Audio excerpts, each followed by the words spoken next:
자, 많은 성도님들이요, 사실 이 복음을 전하지 않고 있습니다. 자, 그렇다면 왜 이 많은 그리스도인들이 복음을 전하지 않을까? 왜 전도를 하고 있지 않을까? 자, 그 중에 중요한 이유 중 하나가 있는데요. 그것은 바로 많은 그리스도인들이 이 전도를 해야 할 동기, 이유에 대해서 오해를 하고 있기 때문입니다. 자, 우리가 마주한 문제점인데요. 많은 성도님들이요, 전도를 해야 하는 궁극적 동기가 이웃 사랑이라고만 생각하고 계세요. 뭐라고요? 많은 분들이 이웃을 사랑하기 때문에 전도를 해야 된다고만 생각하고 있다는 것이죠. 자, 다시 말해서 많은 그리스도인들이 우리의 사랑의 대상인 이웃들이 예수님을 믿지 않아 지옥에 떨어지는 모습을 그냥 지켜보고 있는 것은 이웃을 사랑하는 것이 아니기 때문에 복음을 전해야 한다라고만 생각하고 있는 것입니다. 자, 물론 여러분, 이 생각 자체가 틀린 것은 아니죠. 지옥에 가는 사람이 불쌍해서 그를 사랑해서 그에게 복음을 전하여 그가 지옥에서 건진받아 천국에 가게 하는 것, 자, 그것이 사실은 이 전도를 해야 할 다양한 동기 중에 하나이기는 합니다. 자, 하지만 문제는 뭐냐? 자, 그들이 우리의 전도의 목적의 중심이 되어야 하는가? 이 죄인이 우리가 전도해야 할 목적의 중심에 와야 하는가라는 질문을 던진다면 사실 그렇지 않다라는 것을 우리 모두가 다 이해할 필요가 있다는 것입니다. 이 지옥에 떨어지는 죄인에게 복음을 전하는 것은 그럴 수 있는, 우리가 할 수 있는 최고의 이웃사랑임이 분명하지만, 자, 그 자체만으로 우리가 전도를 해야 된다고 생각한다면 그것은 우리가 하나는 알고 둘은 모르는 상황이다라고 저는 말씀드리고 싶습니다. 자, 과연 이 기독교의 전도의 궁극적인 목적이 죄인이 지옥에 떨어지지 않고 천국에 가는 것일까? 자, 여러분은 이 질문에 어떻게 대답하시겠습니까? 자, 적지 않은 그리스도인들이 이 질문에 그렇다라고 대답할 것이며, 자, 심지어 전도를 열심히 하는 그리스도인들 중 적지 않은 분들도 이런 생각만으로 전도를 열심히 하고 있는 상황이기도 해요. 자, 그런데 저는 오늘 이 메시지를 통해 우리가 복음을 전하는 궁극적인 동기가 지옥에 가는 사람이 되어서는 안 됨을 분명히 보여주고자 합니다. 그러니까 여러분, 지옥에 가는 이 죄인을 위해 복음을 전하지 마라, 그 말은 아닌데 궁극적인 동기를 얘기하는 거예요. 여러분, 우리가 복음을 전할 이유의 그 중심에 과연 죄인이 있어야 하는가? 자, 저는 아니라고 생각합니다. 이 복음을 전해 죄인을 지옥에서 구하는 것이 전도의 최종 목적이 아니라면 과연 전도의 최종 목적은 무엇이어야 할까요? 자, 오늘 말씀의 대지예요. 전도는 궁극적으로 하나님께 영광을 돌릴 경배자를 찾기 위한 것입니다. 자, 뭐라고요? 전도의 궁극적인 목적이 뭐라고요? 바로 하나님께 영광을 돌릴 경배자를 찾기 위해 우리가 이 전도를 하고 복음을 전해야 한다는 것이죠. 자, 쉽게 말해서요, 이 전도는 궁극적으로 죄인을 위한 것이 아니라 하나님을 위한 것입니다. 뭐라고요, 여러분? 전도는 죄인을 위해서 궁극적으로 하는 것이 아니고요, 궁극적으로 하나님을 위해 하는 것입니다. 자, 오늘의 본문에서 예수님은 자신이 사람이 되어 이 땅에 와 복음을 전하신 최종 목적이 죄인의 구원이 아닌 하나님의 영광임을 분명히 보여주고 계십니다. 자, 오늘 요한복음 4장 배경을 제가 잠깐 설명드릴게요. 자, 예수님께서 유대 지역에서 갈릴리로 가시다가 이 사마리아의 수가라는 마을에 이르러 우물가에서 한 사마리아 여인을 만나는 장면이 요한복음 4장 초반부에 나옵니다. 자, 예수님께서는 그녀에게 물을 달라고 하시며 대화를 시작하고 계시죠. 자, 그리고 이 과정에서 예수님께서는 그녀에게 진짜 필요한 것은, 자, 그녀에게 진짜 필요한 것은 다시 목마르게 하는 이 우물에서 나는 물이 아니라 한 번 마시면 다시 그녀가 목마르지 않게 하는 영원한 생명에 이르게 하는 그 생수, 바로 예수님께서만 주실 수 있는 그 생수가 그녀에게 필요하다라고 말씀을 하세요. 자, 사마리아 여인은 이 예수님을 선지자로 인식하게 되고요, 또한 예배에 대한 질문을 하면서 예수님과 이 여인은 이 예배에 대한 주제로 대화를 시작합니다. 자, 그리고 예수님께서 요한복음 4장 21절에서 이렇게 말씀하기 시작하시죠. 여자여, 내 말을 믿어라. 너희가 아버지께 이 산에서 예배를 드려야 한다거나 예루살렘에서 예배를 드려야 한다거나 하지 않을 때가 올 것이다. 너희는 너희가 알지 못하는 것을 예배하고 우리는 우리가 아는 분을 예배한다. 구원은 유대 사람들에게서 나기 때문이다. 자, 참되게 예배를 드리는 사람들이 영과 진리로 아버지께 예배를 드릴 때가 온다. 지금이 바로 그때이다. 아버지께서는 이렇게 예배를 드리는 사람들을 찾으신다. 자, 하나님은 영이시다. 그러므로 하나님께 예배를 드리는 사람은 영과 진리로 예배를 드려야 한다.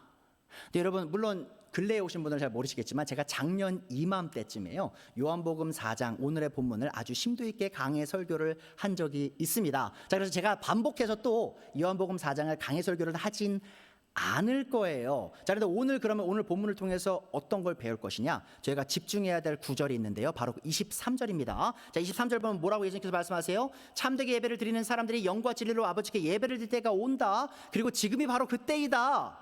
하고 23절 후반부에 예수님께서 뭐라고 말씀하시죠? 아버지께서는 이렇게 예배를 드리는 사람들을 찾고 계시다라고 말씀하세요. 이게 능동태 현재형 동사입니다. 자, 무슨 말이냐면 하나님께서 지금 현재 이 시간 아주 능동적으로 자신을 경배할 자를 찾고 계신다라고 예수님께서 말씀하고 계신다는 것이죠. 자, 하나님의 백성들이 하나님을 영과 진리로 경배할 때는 예수님의 초림과 함께 시작되었습니다. 자, 유대인들은요, 경배를 어디서 드려야 된다고 생각했어요? 예루살렘에서 드려야 된다고 생각했어요. 자, 사마리아인들은요, 또 자기들이 생각한 그리심이라는 산에서 하나님을 경배해야 된다고 생각했어요. 물론 틀린 생각이었죠. 자, 그런데 예수님께서 오셔서 사마리아인 너희들도 틀렸고, 자, 유대인들도 앞으로 틀리게 날이 곧 온다. 왜요? 자, 이제 예루살렘에서 경배를 드리는 게 아니래요. 어디서 경배를 드릴 수 있냐? 아무 데서나 누구든지 예수님을 경배할 수, 하나님을 경배할 수 있는데 뭐를 통해? 영과 진리로 하나님을 어디에서나 누구든지 경배할 날이 온다라고 설파하고 계시고요. 그 날이 언제 시작됐어요? 지금이 바로 그때이다 라고 말씀하신 거예요. 자, 무슨 말이냐? 예수님의 초림과 함께 하나님을 경배하는 그 길이 모든 이에게 활짝 열렸다는 것이죠. 자, 우리는 더 이상 예루살렘에 갈 필요가 없어요. 더 이상 성전에 갈 필요가 없어요. 물론 성전이 이미 다 무너져서 없지만 성전이 있다 할지라도 우리는 더 이상 예루살렘 성전 가서 하나님을 경배할 필요가 없습니다. 왜요? 예수님의 초림과 함께 모든 민족이 언제 어디서나 영과 진리로 하나님을 경배할 수 있는 길이 열렸기 때문이죠. 자, 그리고 2000년 전에 하나님께서 예수님, 자신의 아들 예수님을 이 땅에 보내신 가장 궁극적인 목적은 무엇이었냐? 바로 경배자를 찾기 위한 것이었다라고 예수님께서 말씀하고 계신 겁니다. 자, 이 말은 곧 예수님께서 이 땅에 오셔서 우리를 구원할 이 십자가의 복음의 진리를 선포하시고 완성하신 궁극적인 이유가 곧 우리를 하나님을 참되게 경배하는 경배자로 만들기 위한 것이었다는 말이에요. 여러분, 뭐라고요? 예수님께서 십자가에 달리신 이유가 우리를 자신을 통해 하나님을 경배하는 경배자로 만들기 위한 것이었다는 것이죠. 더 나아가 우리를 죄로부터 구원하여 참된 경배자로 만든 이 같은 복음의 메시지를 다른 사람들에게 전해줘야 할 궁극적인 목적 또한 죄인들을 하나님께 영광을 돌리는 참된 경배자로 만들기 위한 것이 되어야 한다는 말입니다. 무슨 말이에요, 여러분? 우리가 전도를 할 때 우리가 그 전도하는 중심에 우리의 동기에 어떤 게 있어야 되는 거예요? 내 이 전도를 통해, 내 이 복음 선포를 통해 내 전도 대상자가 나와 함께 하나님을 경배하는 사람으로 만들겠다라는 그 동기가 우리 마음에 있어야만 우리가 성경적인 자세로, 성경적인 동기로 전도를 하고 있는 것이란 말입니다. 자, 그래서 오늘 첫 번째 요지예요. 전도는 하나님의 경배자를 찾는 일입니다. 자, 많은 그리스도인들은 여전히 전도의 궁극적 목표가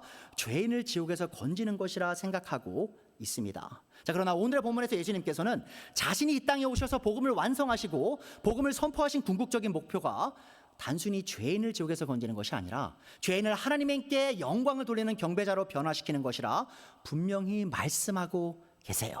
자, 그러므로 우리는 지금부터 우리의 전도의 목적의 중심에 더 이상 죄인을 둘 것이 아니라 하나님을 두어야 합니다.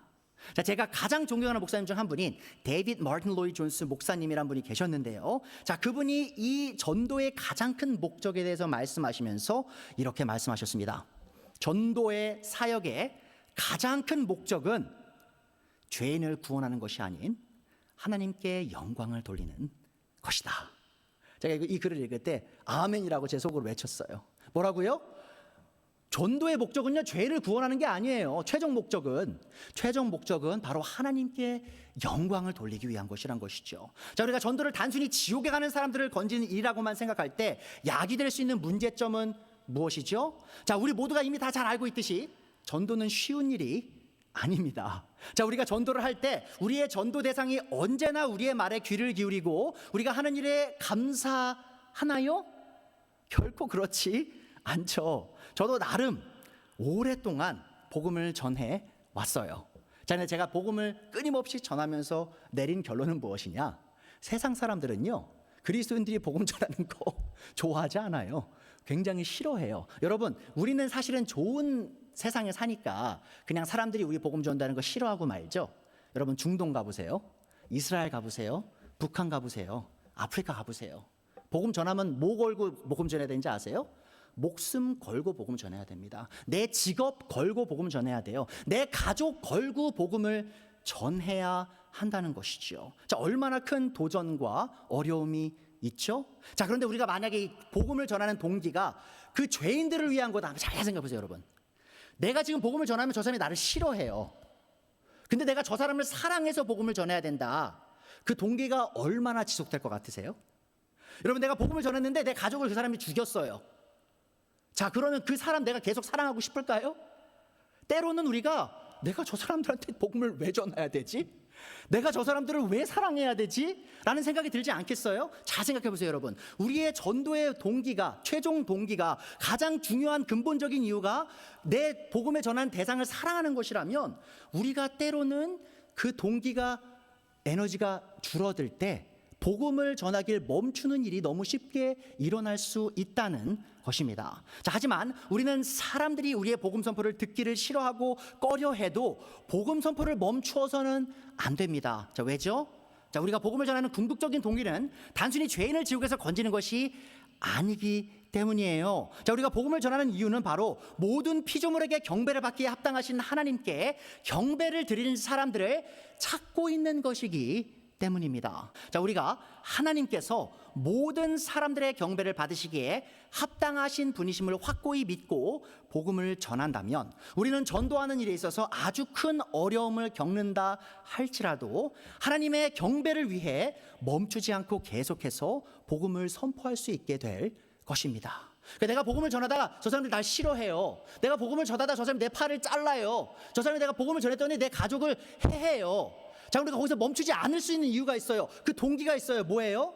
내 팔보다, 내 직업보다, 내 가족보다 더 소중한 게 누구예요? 바로 하나님이시죠. 자, 그 하나님께서 받아 마땅하신 게 뭐예요? 바로 그 사람들의 경배죠. 자, 그래서 내가 아무리 큰 어려움을 이 전도를 전하다 겪는다 할지라도 하나님을 향한 경배로 인해 내가 이 복음을 멈추지 않고 전할 수 있게 됨을 성경은 가르치고 있습니다. 자, 그래서 이반젤리스트, 이 복음 전도자이면서 또한 이 전도학에 관해서 굉장히 좋은 책을 쓰신 윌 매츠거라는 이 형제님이 계신데요. 그분이 이 경배와 전도의 관계를 이렇게 말씀하셨어요.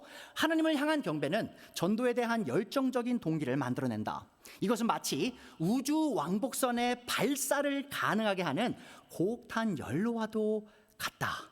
자, 우주 왕복선의 거대한 두 연료 탱크를 생각해 보라. 중력의 강한 끌림을 벗어나기 위해서는 엄청난 연료가 필요하다. 여러분, 우주 왕복선이 얼마나 큰지 아십니까? 얼마나 무거운지 아세요? 자, 근데 그게 날아가죠. 어디까지 날아가요?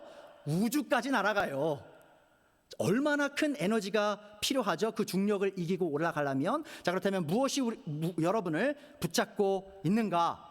뭘 붙잡고 여러분이 전도를 안 하게 하는 그 붙잡게 하는 중력이 뭡니까? 자, 경배의 뜨거운 불꽃 같은 경배의 뜨거운 불꽃 같은 연료가 잃어버린 영혼을 향한 무관심을 떨쳐내게 할 것이다. 왜냐하면 경배는 우리를 위대하고 승리하신 이 창조주이자 구속자께 온전히 집중하게 하여 우리의 죄와 부족함, 그 모든 것에서 우리를 들어 올리기 때문이다. 자, 사람을 두려워하는 마음은 열정으로 바뀌고 우리는 이웃에 대한 사랑과 관심으로 넘쳐 흐르며 그리스도의 자비하심에 사로잡히게 된다. 경배는 주님의 극진한 은혜에 대한 우리의 합당한 반응이다. 자, 무슨 말이에요, 여러분? 전도를 하다 어려움이 와요. 자, 우주 왕복선이 지금 엄청난 무게죠. 그래서 중력이 그걸 끌어당기고 있죠. 자, 근데 그걸 이기고 성층권을 지나서 우주로 날아갈 수 있는 힘, 그 연료가 어디서 와요? 엄청난 그 에너지를 갖고 있는 그 연료통에서 오잖아요. 자, 그런 겁니다. 자, 우리가 복음을 전할 때 많은 어려움이 있어요. 사람을 두려워하는 마음이 생겨요. 사람들을 사랑하기가 너무 힘들어요. 자, 그럴 때 우리가 그들을 사랑하는 마음이 좀 줄어도, 자, 우리가 그 많은 어려움을 겪어도 그 모든 어려움을 뚫고 우주 왕복선이 우주를 향해 날아가는 것처럼 전도를 계속해 나갈 수 있는 그 동기가 무엇이냐? 바로 하나님을 향한 경배라는 것이죠. 내가 복음을 전할 때 그 사람이, 그들 중 누군가는 하나님을 믿고, 예수님을 통해 하나님을 믿고 하나님을 경배하는 자가 될 것이다. 자, 그것에 대한 확신이 있다면 우리가 그 어떤 어려움을 겪는다 할지라도 복음을 전하는 일을 멈추지 않을 것이다라고 지금 웨일 매츠거 형제님께서 말씀하신 겁니다. 자, 적지 않은 그리스도인들이 교회의 존재의 궁극적인 목적이 선교라고 생각해요. 여러분, 선교가 뭐예요? 복음 전하는 겁니다. 뭐죠? 다른 나라에 가서 특히 교회를 세우고 복음을 전하는 것을 선교라고 하죠. 자, 근데 과연 이 교회의 궁극적인 목적이 선교인가? 자, 우리는 이 교회의 궁극적 목적이 선교가 아님을 분명히 알 필요가 있습니다. 물론 여러분, 선교가 우리가 해야 될 일들 중에 하나는 맞아요, 교회로서. 하지만 그것이 최종 목적은 아니라는 것이죠. 교회의 궁극적 목적은 선교가 아니라 하나님을 향한 경배입니다. 그래서 여러분, 우리가 교회 헌법 만들 때요, 정관 만들 때 우리의 교회의 목적 중에 첫 번째가 무엇인지 기억을 하십니까? 바로 하나님의 영광이었어요. 하나님의 경배였습니다. 자, 존 파이퍼 목사님은 이 선교와 이 경배에 대한 관계에 대해서 이렇게 말씀하십니다. 선교는 교회의 궁극적인 목표가 아니다. 경배가 궁극적인 목표이다. 선교가 존재하는 이유는 경배가 없기 때문이다. 자, 이게 무슨 말이냐면요, 이런 겁니다. 자, 우리 선교지에 지금 하나님을 경배하는 사람들이 없어요. 그렇죠? 자, 그래서 선교가 있는다는 거예요. 그곳에 선교지에 가서 그들을 하나님을 경배하는 자들로 만들어서 경배가 없는 곳에 경배가 있게 하려고 선교가 존재하는 것이다라고 지금 너무나 지혜롭게 파이퍼 목사님이 말씀하신 겁니다. 자, 경배가 궁극적이지 선교가 궁극적인 것이 아닌 이유는 하나님이 궁극적이지 사람이 궁극적인 것이 아니기 때문이다. 이 시대가 끝나고 구속받은 무수한 사람들이 하나님의 보좌 앞에 엎드리는 그날, 선교는 더 이상 필요하지 않게 될 것이다. 선교는 일시적인 필요이지만 경배는 영원히 지속된다. 여러분 보세요. 선교가 너무 중요하죠. 교회 세우는 거 너무 중요하죠. 복음 전하는 거 너무 중요하죠. 자, 그런데 예수님께서 오실 그날부터 선교는 사라집니다. 복음 선포는 사라져요. 더 이상 할 필요가 없어져요. 자, 그런데 그날 우리가 계속해서 영원히 지속할 게 뭐예요? 바로 경배라는 것이죠. 왜요? 하나님께서 이 기독교 존재의 목적이시기 때문입니다. 자, 파이퍼 목사님 계속 말씀하세요. 따라서 경배는 선교의 동력이자 목표이다. 선교의 목표는 열방이 하나님의 영광을 뜨겁게 누리는 자리에 이르는 것이다. 자, 잃어버린 자들을 향한 연민은 선교 사역의 고귀한 아름다움 동기이다. 자, 이웃사랑 아주 중요한 동기가 될 수 있어요. 자, 이 연민이 없다면 우리는 받은 보화를 나누는 겸손한 기쁨을 잃게 될 것이다. 자, 그러나 나는 사람에 대한 연민이 하나님 영광에 대한 열정과 분리되어서는 안 된다는 사실을 깨달았다. 자, 국제 예수 전도단의 지도자인 존 다스는 이 이유를 설명하면서 잃어버린 자나 세상에 대한 강한 사랑을 지속하기란 매우 어렵고 그런 감정이 항상 유지되기는 힘들다고 지적했다. 자, 무슨 말이냐면 여러분, 저도 나름 선교사 친구들 많이 있거든요. 처음에 선교사들이요, 선교지에 가기 전에 열정이 엄청납니다. 자, 그들을 사랑하는 마음 때문에, 그 선교지에 있는 사람들을 사랑하는 마음 때문에 엄청난 열정으로 선교지에 가요. 자, 근데 그때 처음 겪는 게 뭔지 아십니까? 문화 충격이에요. 문화 충격. 사람이요, 뭐로 보이기 시작하냐면요, 괴물로 보이기 시작해요. 왜요? 나랑 먹는 게 완전 달라요. 나랑 말하는 게 완전 달라요. 나랑 사고하는 생각이 완전 달라요. 내가 무슨 말만 하면 오해하고 나를 미워하고 나를 싫어하고 나를 무시해요.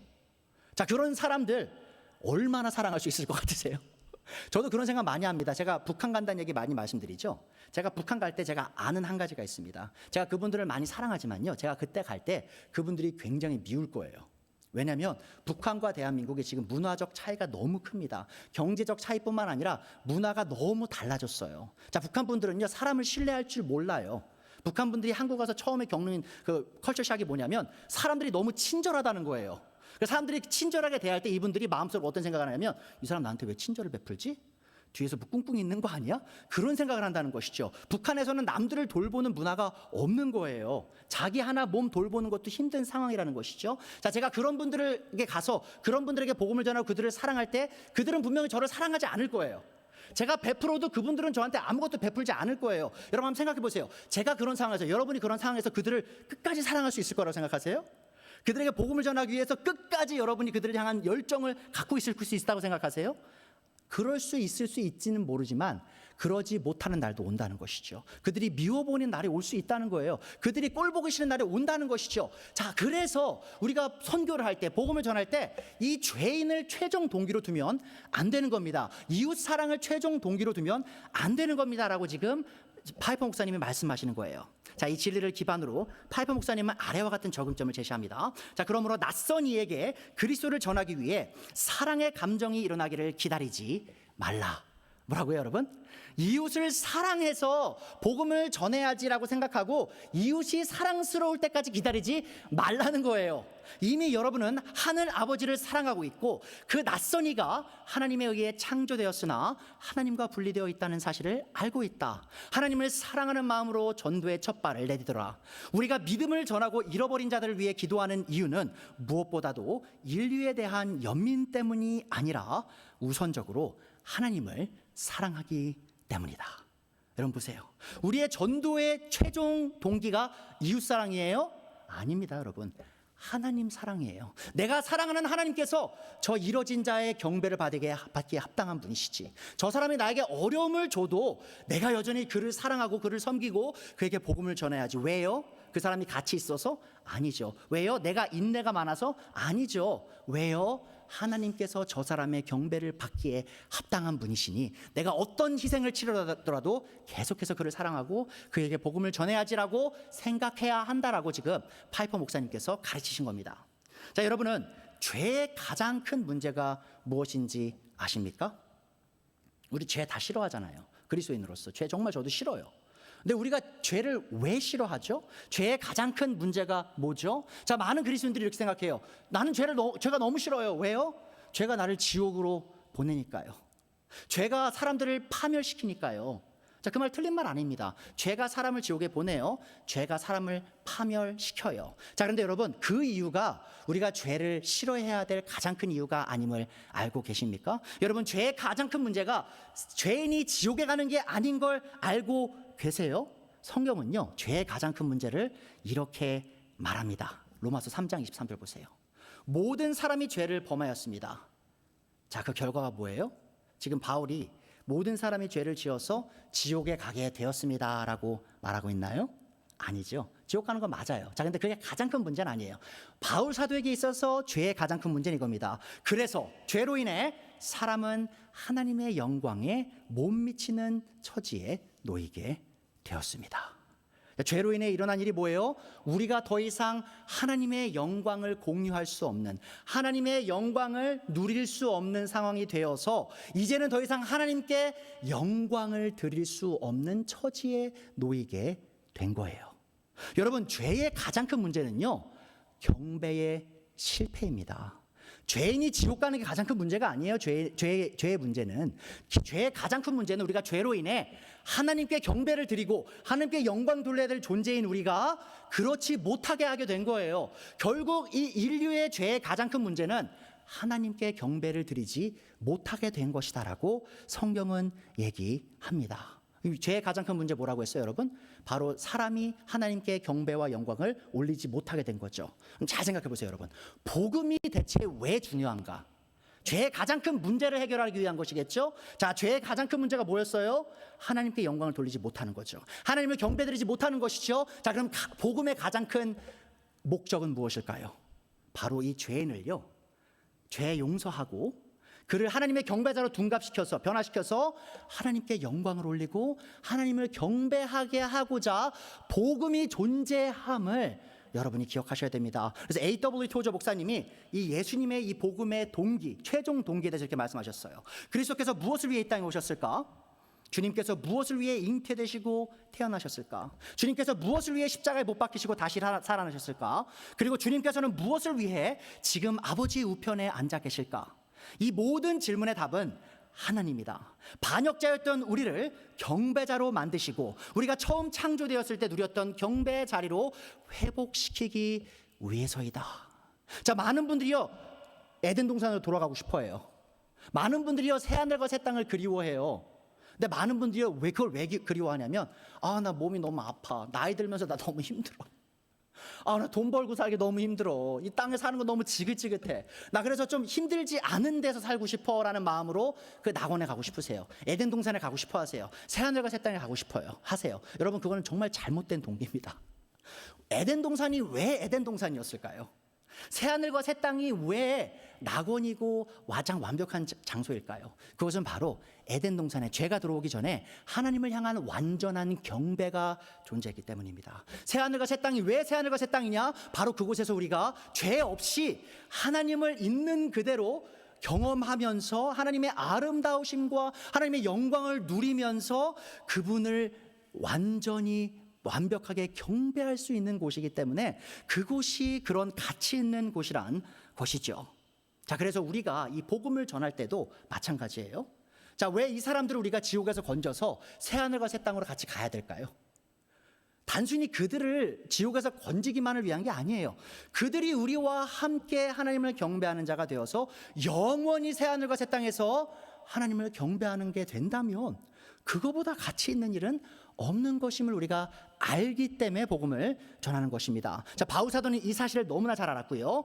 이방인의 사도로서 자신의 삶을 다 희생해서 이방인들에게 복음을 전하는 그 동기가 바로 하나님을 향한 경배다라고 이렇게 설명했습니다. 로마서 15장 16절 보세요. 하나님께서 이 은혜 곧 이방인의 사도가 된 은혜를 내게 주신 것은 나로 하여금 이방 사람에게 보내심을 받은 그리스도 예수님의 일꾼이 되게 하여 하나님의 복음을 전하는 제사장의 직무를 수행하게 하시려는 것입니다. 자, 보세요. 바울 사도가 제사장이 됐어요. 어떤 제사장? 복음의 제사장. 하나님의 복음의 제사장. 자, 그러면 이 복음의 제사장으로서 바울 사도가 복음을 전하면서 했던 게 뭐냐? 그 목표가 무엇이었냐? 그리하여 이방 사람들로 하여금 성령으로 거룩하게 돼요. 자, 하나님의 영광에 이르지 못했어요.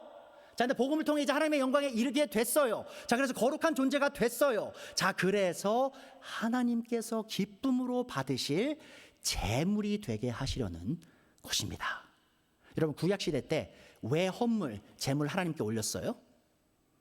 경배예요, 여러분. 경배. 하나님께 영광 돌리기 위해, 하나님께 기쁨 드리기 위해, 경배 드리기 위해 헌물 드리고 제사 드렸던 것이죠. 자, 보세요, 여러분. 우리가 복음을 전할 때 지금 뭘 하는 건지 아십니까? 우리가 이 복음의 제사장의 직무를 하는 겁니다. 이 복음을 듣고 누군가가 반응해서 거룩한 성도가 되고요, 그로 인해 그가 하나님을 경배하게 돼서 그 삶을 살아있는 희생물을 하나님께 드리면, 자, 그것이 바로 우리가 이 복음의 목적, 궁극적 목적을 성취하게 되는 것이다 라고 성경은 가르치고 있습니다. 우리가 복음을 선포하여 죄인을 하나님의 경배자로 만드는 것이 곧 우리가 죄인인 사람들에게 할 수 있는 가장 큰 사랑의 행위가 됨을 또한 여러분이 기억하세요. 자, 많은 분들이 이렇게 오해할 수 있어요. 우리가 하나님의 경배를 위해 우리가 복음 전해야 됩니다. 그러면 하나님만을 위한 것인가요? 자, 그렇지 않습니다. 하나님만을 위해 시작해요. 자, 근데 그것이 곧 또한 우리의 이웃을 위한 것이 됨을 기억해 주세요. 두 번째 요지입니다. 전도는 이웃에게 우리가 할 수 있는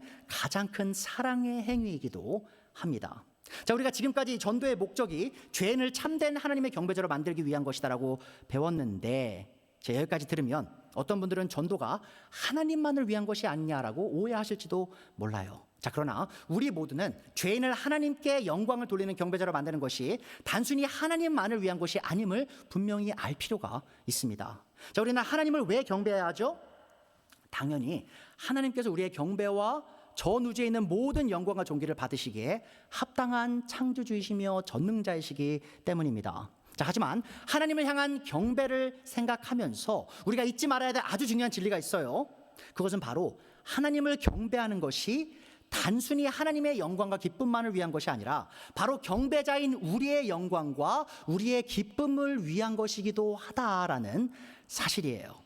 자, 하나님께서 자신의 피조물인 인류가 자신을 경배하기를 원하시는 이유는 단순히 하나님께서 인류에게 경배받기를 기뻐하기만 하시기 때문이 아닙니다. 자, 물론 하나님께서 우리의 경배를 받기를 기뻐하시죠. 하지만 그와 동시에 하나님께서 경배를 찾는 이유가 뭔지 또 아십니까? 그것은 바로 우리가 하나님을 경배하는 경배자가 될 때 바로 그것이 우리에게 이득을 주기 때문이에요. 자, 하나님께서는 우리를 하나님을 경배하게 하시려 창조하셨습니다. 여러분, 인류가 왜 창조했는지 아세요? 하나님 경배하게 하려고 창조하신 거예요. 자, 다시 말해 우리의 창조 목적이 하나님을 향한 경배이기에 우리는 하나님을 경배할 때에만 참된 행복과 기쁨 그리고 만족을 누릴 수 있음을 기억하세요. 자, 우리가 하나님의 경배를 위해 창조되었고 그래서 우리가 하나님을 경배할 때 우리의 창조의 목적이 이루어진다는 사실을 기억해 주세요. 자, 다시 말해 우리가 복음을 믿어 참된 하나님의 경배자가 되는 것, 또한 우리가 복음을 전해 다른 사람들을 참된 하나님의 경배자로 만드는 것은 하나님만을 위한 것이 아니라 바로 우리 자신과 우리 이웃을 위한 것도 된다는 사실입니다. 자, 여러분은 하나님의 피조물인 인류가 언제 가장 큰 행복과 기쁨을 누릴 수 있는지 아십니까? 여러분 살면서 언제 가장 행복하셨어요? 언제 가장 기쁘셨어요? 자, 성경은요, 인류가 가장 기쁘고 행복할 수 있는 방법이 바로 하나님을 경배하는 것이다, 하나님의 영광을 경험하는 것이다라고 분명히 설명합니다. 제가 한두 구절 보여드리면 제가 거짓말한다고 생각할 수도 있으니까 제가 8구절 보여드릴게요. 8구절 잘 보세요. 시편 16편 11절입니다. 주님께서 몸소 생명의 일을 나에게 보여주시니 주님을 모시고 사는 삶이 기쁨이 넘칩니다. 하나님을 섬기는 삶, 하나님께 경배를 드리는 삶이 기쁨이 넘치는 삶이에요. 주님께서 내 오른쪽에 계시니 그 큰 즐거움이 영원토록 이어질 것입니다. 여러분, 하나님의 임재를 경험하는 것, 그것이 곧 영원한 즐거움을 누리는 것이다라고 성경은 가르쳐요. 시편 37편 4절입니다. 기쁨은 오직 주님에게서 찾아라. 여러분, 기쁨이 부족하세요? 행복이 부족하세요? 여러분에게 필요한 게 누구죠? 바로 하나님입니다. 주님이에요. 주님에게서만 여러분이 참된 기쁨을 찾을 수 있어요. 주님께서 내 마음의 소원을 들어주신다. 시편 67편 3절 4절 보세요. 하나님, 민족들이 주님을 찬송하게 하시며 모든 민족들이 주님을 찬송하게 하십시오. 주님을 경배하게 하십시오. 왜요? 주님께서 온 백성을 공의로 심판하시며 세상의 온 나라를 인도하시니 온 나라가 기뻐하며 큰 소리로 외치면서 노래합니다. 여러분, 이 미국이 왜 이 모양 이 꼴인지 아세요? 대한민국이 왜 이 모양 이 꼴인지 아세요? 이 전 세계가 왜 이 모양 이 꼴인지 아세요? 바로 경배에 실패했기 때문입니다. 하나님을 찬양하지 않기 때문이에요. 자, 그런데 이 민족들이, 이 미국이, 대한민국이, 이 전 세계가 참된 행복과 기쁨 속에 들어가면 어떻게 해야 돼요? 하나님을 참되게 찬양해야죠. 하나님을 참되게 경배하기 시작할 그때 우리는 참된 즐거움과 기쁨을 누리게 될 것이다 라고 시편 기자는 말하고 있어요. 자, 여러분, 비천하고 아픔이 올 때, 우리의 삶이 비천해지고 아픔이 올 때 기쁨을 회복하는 방식이 뭔지 아십니까? 바로 하나님을 향한 경배입니다. 시편 69편 29절부터 32절 보세요. 나는 비천하고 아프니 하나님 주님의 구원의 은혜로 나를 지켜주십시오. 여러분, 지금 되게 시편 기자가 되게 비참한 상황이에요. 굉장히 큰 고통 속에 있어요. 자, 30절, 그때 나는 노래를 지어 하나님의 이름을 찬양하련다. 감사의 노래로 그의 위대하심을 알리련다. 여러분 잘 보세요. 내 상황이 비참하다는 게요, 여러분의 삶이 비참하다는 게요, 하나님이 위대하지 않다는 말이 아닙니다. 그렇죠? 하나님은 여전히 영광 속에 계세요. 하나님은 여전히 경배받기에 합당한 분이세요. 자, 그래서 시편 기자가 얘기하죠. 내 삶은 시궁창이지만 나는 그 영광 속에 계신 하나님을 찬양하련다라고 얘기하는 거예요. 31절, 이것이 소를 바치는 것보다 뿔 달리고 굽 달린 황소를 바치는 것보다 주님을 더 기쁘게 할 것이다. 자, 이 경배, 우리가 하나님의 영광을 인정하고 하나님의 영광을 찬양할 때 하나님께서 그러니 기뻐하시죠. 근데 그 기쁨이 하나님께만 갈까요? 아니죠. 32절 보세요. 온유한 사람들이 보고서 기뻐할 것이니 하나님을 찾는 사람들아 그대들의 심장에 생명이 고동칠 것이다. 여러분, 우리의 생명이 어디서 올까요? 우리의 이 기쁨이 어디서 올까요? 바로 영광 중에 계신 하나님의 영광을 경험하고 그분의 영광을 높일 때, 그분에게 영광을 돌릴 때 그 기쁨과 생명이 온다라고 얘기하고 있어요. 시편 70편 4절 보세요. 그러나 주님을 찾는 사람은 누구나 주님 때문에 기뻐하고 즐거워하게 해주십시오. 여러분, 혹시 즐겁지 않으신가요? 행복하지 않으신가요? 여러분이 지금 하셔야 될 게 뭐예요? 하나님을 찾으셔야 됩니다. 하나님을 경배하는 그 기쁨을 회복하셔야 돼요. 하나님의 영광을 바라볼 줄 아는 그 경험을 하셔야 됩니다. 주님의 승리를 즐거워하는 모든 사람이 하나님은 위대하시다 하고 늘 찬양하게 해주십시오. 자, 여러분, 또 복된 삶 있죠. 우리가 행복한 삶, 복된 삶 어떻게 올까요? 시편 34편 4절 5절 보세요. 주님의 집에 사는 사람들은 복됩니다. 자, 주님의 집이 여기서 말하는 거 성전이죠. 이 당시는 아마 성막이었을지 몰라요. 성막. 자, 성막에 사는 사람들 왜 복되죠? 그들은 영원토록 주님을 찬양합니다. 밤낮으로 주님을 찬양하는 그들이 바로 복된 사람이다, 행복한 사람이다라고 말하고 있어요. 5절, 주님께서 주시는 힘을 얻고 마음이 이미 시온의 순례길에 오른 사람들은 복이 있습니다. 여러분 잘 보세요.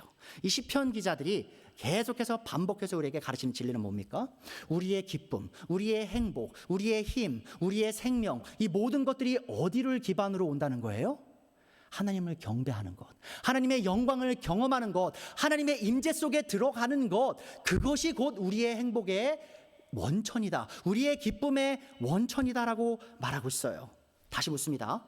하나님의 피조물인 인류가 가장 큰 행복과 기쁨을 누릴 때가 언제죠? 참되게 하나님의 영광과 아름다우심을 경험하고 경배받으시기에 합당한 하나님께 영광과 존귀를 올릴 때 우리가 참된 행복과 기쁨을 누린다라고 성경은 얘기하고 있어요. 이 말은 곧 우리가 복음을 전해 우리의 이웃들을 하나님의 경배자로 만들 때 우리가 우리 이웃들에게 할 수 있는 가장 큰 사랑의 행위를 한다는 말입니다. 자, 죄 가운데 죽어가는 죄인들에게 가장 필요한 것은 밥도 옷도 집도 아님을 기억해 주세요. 많은 분들이 오해합니다. 그리스도인이라는 분들이요, 선교를 이렇게 생각해요. 선교는 불쌍한 사람들에게 필요를 채워주는 거야. 자, 그리고 복음에 대해서는 말 안 해요. 입을 닫아요. 복음 필요 없어. 저 사람들 밥 먹여주고 옷 입혀주고 집 지어주면 된 거야. 그게 선교야라고 생각하시는 분들이 실제로 굉장히 많이 있어요. 근데 여러분 아십니까? 물론 우리가 불쌍한 사람들 도우는 거 좋습니다. 그들의 배고픔을 채워주고 그분의 모자람을 채워주고 그들의 집 채워주는 거 좋아요. 하지 말라는 게 아니에요. 자, 그런데 그것보다 우리가 그들에게 더 큰 사랑을 베풀 수 있는 길이 있어요. 뭐예요? 그들에게 복음을 전해서 그들이 하나님의 경배자가 되게 하여, 자, 경배자는 뭐가 되는 거예요? 지금 하나님을 경배하게 되겠죠.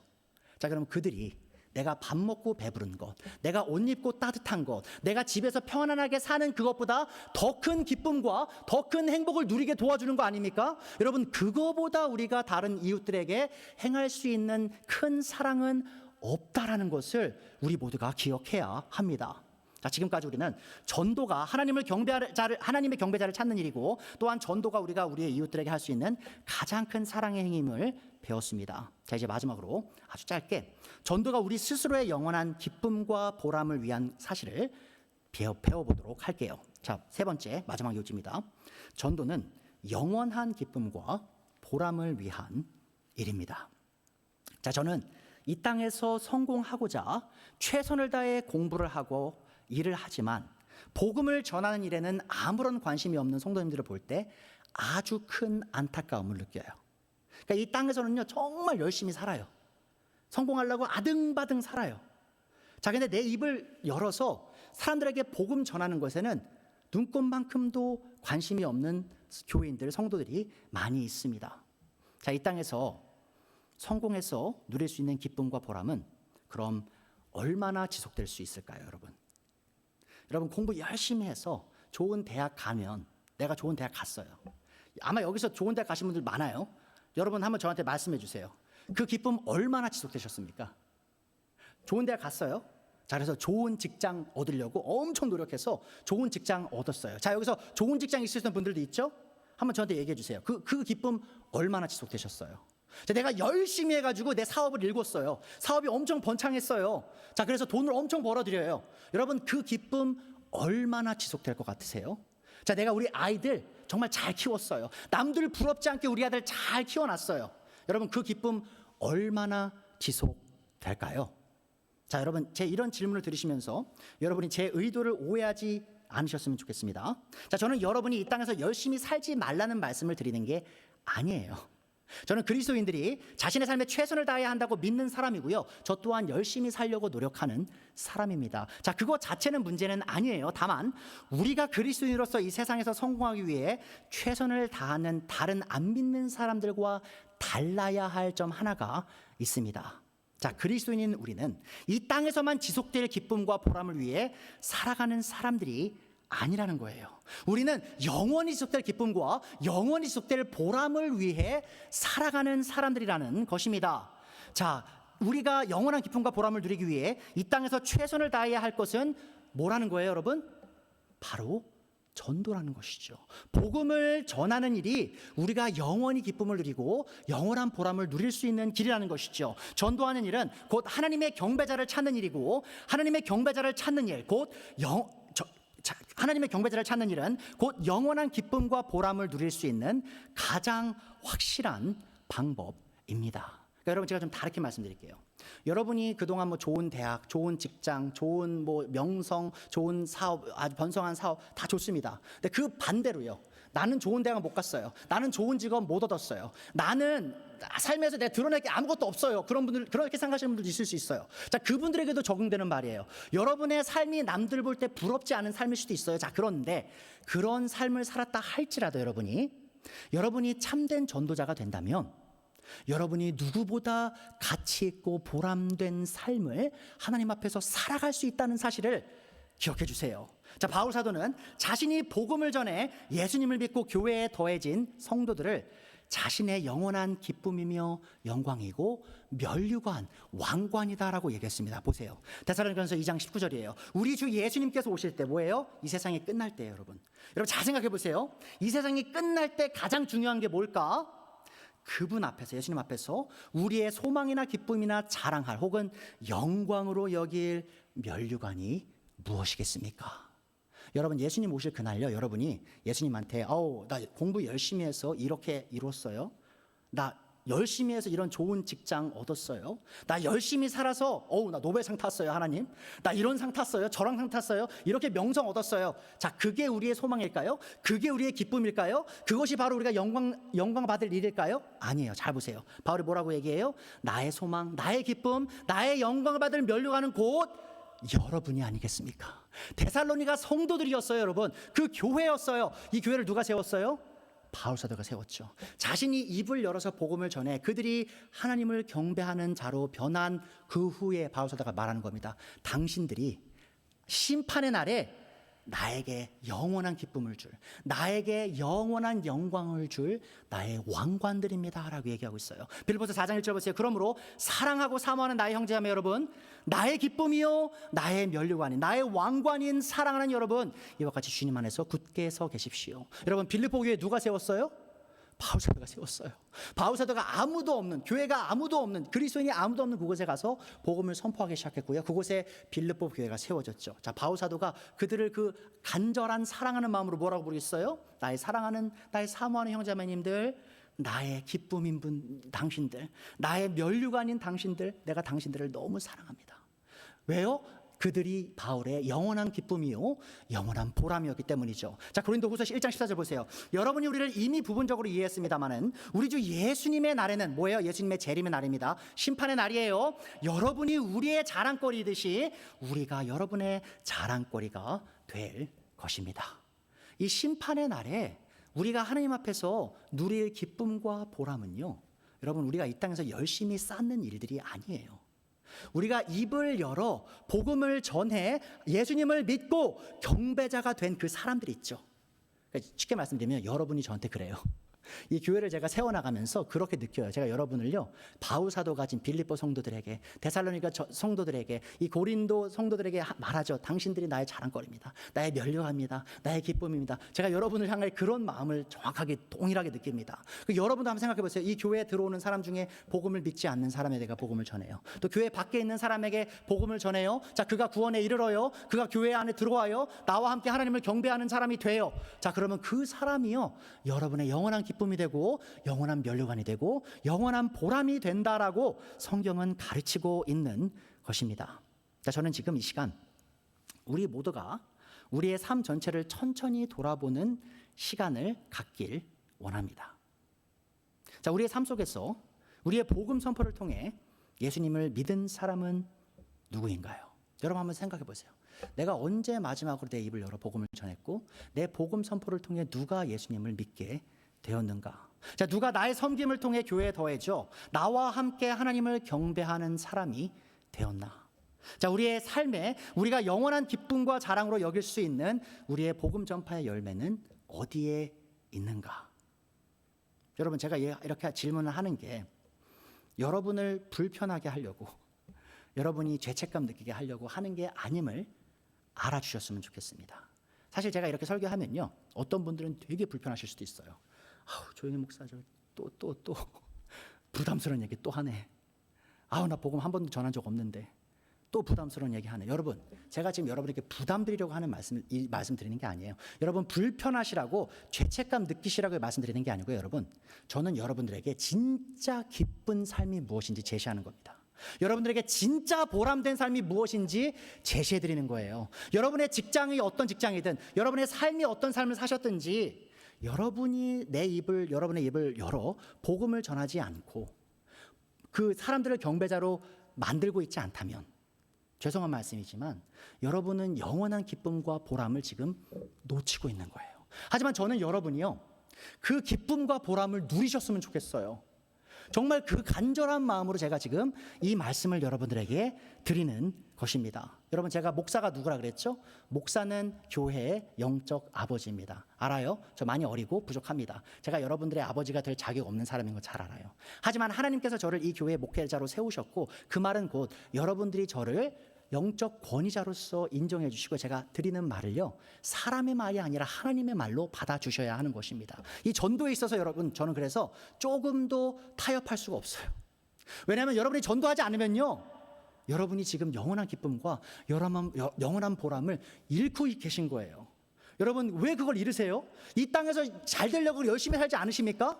그거보다 더 중요한 게 뭐예요? 바로 복음을 전해 죄인을 경배자로 바꾸는 것이다 라고 성경은 가르치고 있습니다. 여러분, 제가 영적 아버지라고 얘기했잖아요, 여러분의. 근데 저는 진짜 자녀가 있습니다. 세아와 세진이가 있죠. 근데 세아가 처음 잉태됐을 때, 저희 아내가 처음 임신했을 때요, 저는 제 세아의 그 태명을, 그때는 딸인지 아들인지 몰랐죠. 그래서 좀 중립적인 태명을 줬는데요, 그때 우리 아이를 별이라고 불렀습니다. 별. 자, 그런데 이 별이라고 제가 이 아이를 태명을 지으면서 기도했던 내용이 다니엘서 12장에 나와요. 다니엘서 12장 2절 3절을 한번 보겠습니다. 다니엘이 세상 끝날에 대해서 이렇게 예언을 합니다. 그리고 땅속 티끌 가운데서 잠자는 사람 가운데서도 많은 사람이 깨어날 것이다. 자, 마지막 부활에 관한 말씀이에요. 그들 가운데서 어떤 사람은 영원한 생명을 얻을 것이며, 또 어떤 사람은 수치와 함께 영원히 모욕을 받을 것이다. 자, 뭐예요? 마지막 날에 누군가는 영원한 행복 속에 들어가고요, 누군가는 영원한 파멸 속에 들어간다는 거예요. 3절 보세요.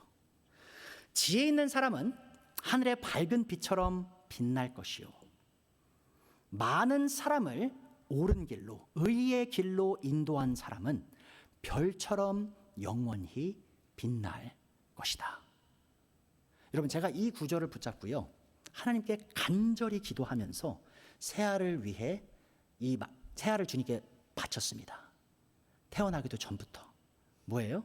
이 별이라는 이름을 주면서, 하나님, 이 아이가 남자가 될지 여자가 될지 모르겠습니다. 다만 이 아이가 많은 이들을 의의 길로 이끌어서 하나님 앞에서 별과 같이 영원히 빛나는 아이가 되게 해주십시오.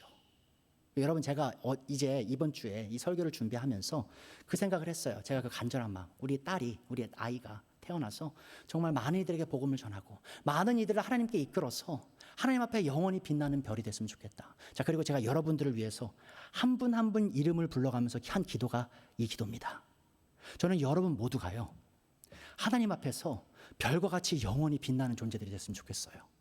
근데 여러분이 어떻게 그렇게 되실 수 있어요? 지금 다니엘서에 따르면 여러분이 이 죄인들을 의의 길로 이끄셔야 돼요. 그 의의 길에 서서 하나님을 경배하는 사람들이 되게 도와주셔야 돼요. 여러분이 그 일을 이루시면 여러분은 분명히 하나님 앞에서 별과 같이 영원히 빛나는 존재가 돼서 그 빛으로 하나님께 더 큰 영광을 돌리는 그 존재가 되실 것이라고 저는 확신하고요, 또 그것을 위해 여러분을 위해 기도했습니다. 자, 문제점이 뭐라고 했죠? 많은 성도들이 전도를 해야 하는 궁극적 동기가 이웃 사랑이라고만 생각합니다. 하지만 전도는 궁극적으로 하나님께 영광을 돌릴 경배자를 찾기 위한 것임을 기억해 주세요. 그래서 여러분의 그 동기를 좀 바꿔보세요. 아, 저 사람을 내가 사랑해야지 하고 전하는 게 아니에요. 저 사람 미워 보일 수도 있어요. 가치 없어 보일 수도 있어요. 자, 그래도 복음 전할 수 있어요. 왜요? 내 복음의 전도의 목적은 그 사람이 아니에요. 바로 하나님의 경배이기 때문이죠. 자, 우리의 전도의 사역을 통해 하나님의 영광을 가리는 이 죄인이 하나님께 영광을 돌리는 경배자로 변할 때 하나님 앞에서 우리는 영원히 빛나는 별과 같은 존재가 될 것입니다. 기도하겠습니다.